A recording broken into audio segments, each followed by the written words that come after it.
সাহাবারা পাগলের মতো হয়ে গেলেন, বেকার হয়ে গেলেন। নবীজির মাথায় কালেমার প্রচার কিভাবে করব, কিভাবে কালেমার দাওয়াত দিব। সাহাবাদের মাথা হিট হয়ে গেলেন, গা ঘেমে গেলেন। হাদিস শরীফের মধ্যে আছে সাহাবারা দুর্বল হয়ে গেলেন, সাহাবারা দুর্বল হয়ে গেলেন। হযরত আমির হামজা এবার ডাক দিয়ে বলে, ওরে সাহাবারা তোমরা হতাশ হও না, ওরে আমার নবীর কাছের বন্ধুরা তোমরা হতাশ হও না, নিরাশ হও না, তোমাদের কোনো চিন্তা নাই, তোমাদের কোনো ভাবনা নাই। কারণ আমার ভাতিজা আমার নবী, আমার নবীর পক্ষে কে আছে বলেন? আল্লাহ আছে, বলেন আল্লাহু আকবার। কারণ যদি কোনো বান্দার পক্ষে আল্লাহ থাকে, দুনিয়ার আবু জাহেলরা কিচ্ছু করতে পারে না। কথা বলেন ঠিক কিনা? আমার ভাইরা, এমন তো অবস্থায় মরুভূমির মধ্যে ঢুকতে গেলেন, কোথাও পাওয়া যায় না, ডান দিকে যায় বাম দিকে যায়, পাওয়া যায় না। হাদিস শরীফের মধ্যে একটা খেয়াল করবেন, আম্মার যখন উনি জন্মগ্রহণ করেন, সামনের যেন আলোময় হয়ে গেলেন। আর ওনার মা হাদিস বর্ণনা করেন, আমার ছেলে হযরত মুহাম্মদ সাল্লাল্লাহু আলাইহি সাল্লাম যখন দুনিয়াতে ভূমিষ্ঠ হয় নাই, কথাগুলো একটু বোঝার চেষ্টা করবেন, দুনিয়াতে ভূমিষ্ঠ হয় নাই। ভূমিষ্ঠ হলো মানে দুনিয়াতে আমার রাসূল আপনার নবী আছে, বলুন আলহামদুলিল্লাহ। এমন তো অবস্থা না, মা বলে যে আমার গা থেকে এমন একটা সুখ ঘ্রাণ আসছে, বলুন না সুবহানাল্লাহ। দুনিয়ার মেশকম বড় সব ভালো, বলুন আল্লাহু আকবার, আল্লাহু তাকবীর। এই যে রাসূলের গাটা গন্ধ ছিল, আতর লাগতো না, বলুন না সুবহানাল্লাহ। এই যে রাসূলের গায়ে একটা গন্ধ আছে, ওই যে মদিনার বাতাস সহ্য করতে পারতেছে না, গভীর রাত পর্যন্ত হাদিস শরীফে আছে এই যে মরা গাধা, মরা ওট, মরা ঘোড়ার চামড়া, এই চামড়ার চাবুক বানায় নিয়েছে আবু জেহেল। একটাই শর্ত হলো, আমার আপনার নবীকে দুনিয়া থেকে বিদায় করে, বলুন না নাউযুবিল্লাহ। সারা রাত পর্যন্ত আবু জেহেল আমার আপনার নবীর গায়ে চাবুক মেরেছে, চাবুক মেরেছে। এমন অংশ নাই যে অংশ নবীর গা ফাঁকা নাই, সমস্ত গা রক্তরঞ্জিত হয়ে গেছেন। মদিনার বাতাস সহ্য করতে পারলেন না। বুখারীর রিওয়ায়ে আসেন, ওরে দুনিয়ার মুসলমান, দুনিয়ার ঈমানওয়ালা মানুষ, তোমরা শুনে রাখো, আমার নবীর পক্ষে থাকো, আমার নবীর পক্ষে থাকো।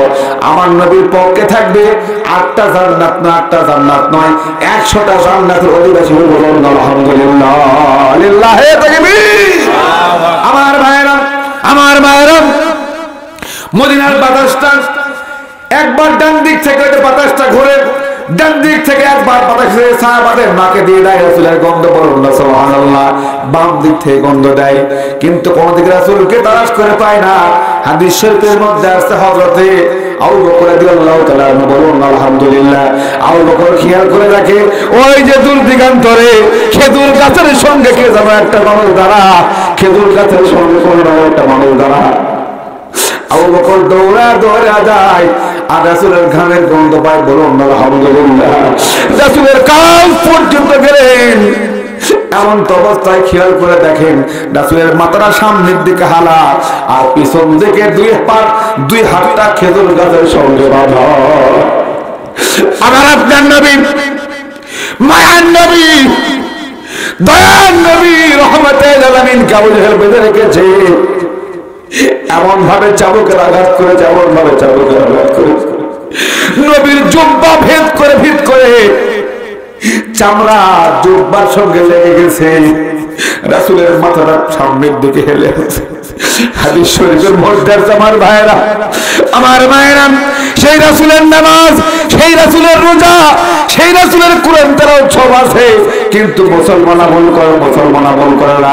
মুসলমান আমরা এমন ছেড়েছি, আমরা মুসলমান নামধারী আবু জেহেলের খাতায় নাম দিয়েছি। কথা বলেন ঠিক কি না?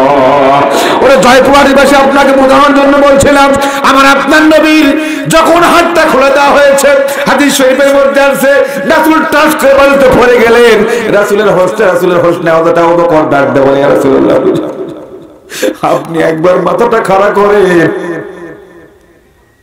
আপনি একবার মাথাটা একটু উদ্যোগামী করে মেহেরবানি করে আপনি দুনিয়া থেকে চলে যান, কালেমা প্রচার হবে না, আমাদের কথা মানুষ মারবে না, কারণ আমরা তো আপনার মতো আমলিয়াত হতে পারবো না, আপনার মতো ধৈর্য আমাদের নাই, আমাদের পছন্দ নয়। আবু বকর ডাক দেবেন, দুনিয়ার মুসলমান তোমরা কে কোথায় আছো রে?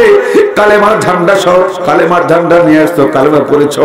আমার রাসূল যদি আজকে দুনিয়া থেকে বিদায় হয়ে যায়, আমি আবু বকর সাক্ষী দিয়ে দিলাম, আমার এই যে নাঙ্গা তরবারি, হাদিহি সাইফুল্লাহ, এই যে ডবল তরবারি, তোদের জন্য আমি যুদ্ধ ঘোষণা করলাম।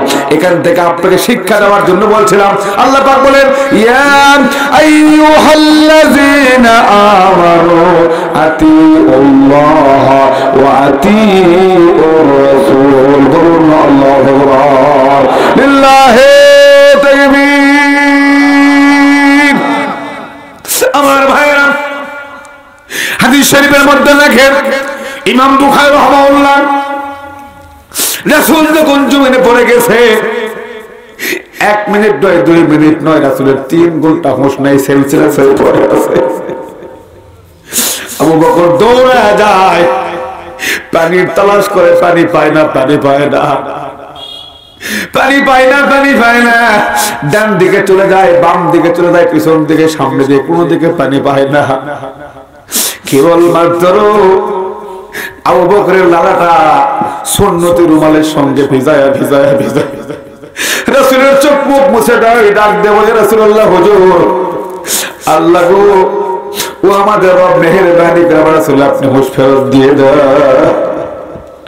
এমন অবস্থায় রাসূলের হুঁশ ভেঙে গেলেন। এই হুঁশ ভেঙে দেওয়ার পিছনে একটা ইন্ধন আছে। হযরতে বেলাল মদিনায় আযান দিয়ে দিলেন, আসসালাতু খায়রুম মিনান নাওম। বলুন আল্লাহু আকবার। এখান থেকে শিক্ষা নেওয়া লাগবে, কোন মুসলমান আযান হবে নামাজ পড়বে না, ওই ব্যক্তি মুসলমানের খাতায় নাম থাকতে পারে না। ওই ব্যক্তি হলো আবু জেহেলের বন্ধু। কথা বলেন ঠিক কিনা? বলেন ঠিক কিনা? নামাজ পড়তে রাজি আছেন বাবা? আজকে থেকে নামাজ পড়তে হবে।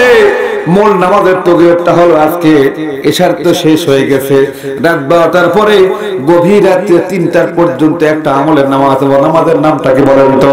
তাহাজ্জুদের নামাজ। 2 রাকাত করে 12 রাকাত যদি কোন আল্লাহর গোলাম নবীর প্রেমে আল্লাহর হয়ে যায় নামাজে গভীর রাত্রিতে কাটায়, আমার রাসূল ঘোষণা করে দিলেন, হজ করা হয়েছে কি হয়েছে জানি না, ওই আমলে হজের সওয়াব আমার সঙ্গে জন্ম। বলুন আল্লাহু আকবার।